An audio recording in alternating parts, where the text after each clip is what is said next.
კიევის მაცხოვრებელი ალია შაჰლაი საკუთარ სახლთან ზის, რომელიც რუსეთის მორიგი თავდასხმის შედეგად განადგურდა. ძლიერი აფეთქებების დაწყებამდე 10 წუთით ადრე ძაღლთან ერთად სარდაფში ჩავიდა.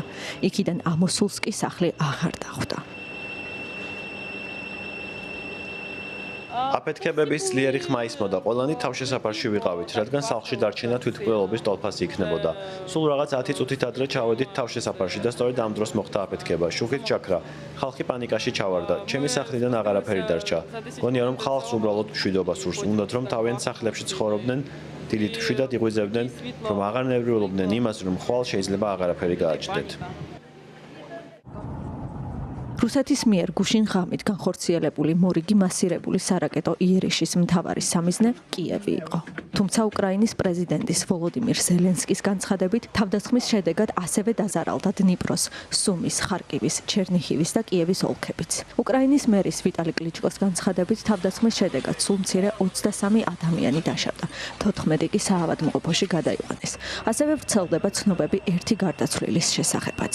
ქვეყნის საჰაერო ძალების ცნობით რუსეთმა ღამით უკრაინისკენ 550 დრონი და რაკეტა გაუშვა.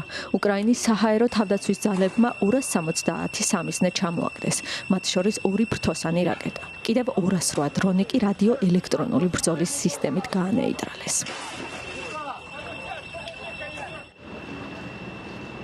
უკრაინის საგანგებო სიტუაციების სამსახურის ცნობით, უკრაინის დედაქალაქში დაზიანდა სახლები, საგანმანათლებლო, სამედიცინო და სატრანსპორტო ინფრასტრუქტურა.